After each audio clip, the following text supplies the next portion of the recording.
Интеллектуально, это фото Да у нет. тебя? А, Видео. видео такое? Да. О, ничего себе.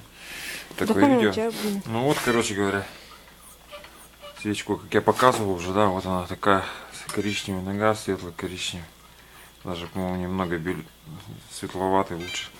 Лучше ее, конечно, наверное, чуть побогаче смесь. С другой стороны, опять летит вот сажа, и покажи здесь с этой стороны вообще Ничего. чернота. Но она В сама смысле? так, В наверное. смысле, как с этой? Ну, вот отсюда, ну, плохо видно, наверное. Вот. С той стороны. Ну, в общем, не важно. Чуть-чуть тут летит с глушителя. Вот. И вот такие звуки имеются. Такие. Ты пальцем не перекрывай там этот микрофон. И поднеси. Так, поршень у нас как находится. А когда двигаем мы его от нижней мертвой точки в верхнюю мертвую точку против его нормального вращения, то есть по часовой, а должен он крутиться против.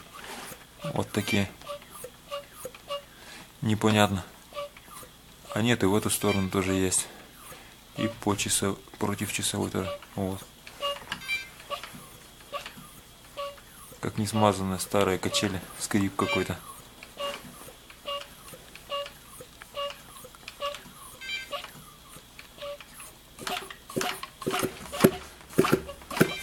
Что такое, непонятно.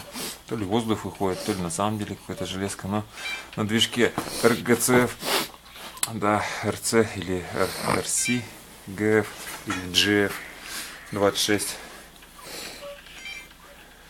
На видео такое же видел, когда проверяли искру, также с выкрученной свечой, такие же были скрипы, из-за чего он мне не понравился, из-за чего его не стал покупать, что он скрипит. Оказалось, что этот, значит, это, наверное, Точно так же. для них нормально. Значит, это что-то, такая особенность, видимо. Все, давай попробуем сейчас мы его запустим, открутим его отворот. Я хоть попробую руками, что есть зазверь, что за тяга у него. Интересно пощупать руками, ощутить, так сказать, мощь 20-кубового бензина после калилки. 6,5 кубиков должно, наверное, почувствоваться. Все, давай тогда. Заканчивать, наверное, видео-то. А ладно. Конечно.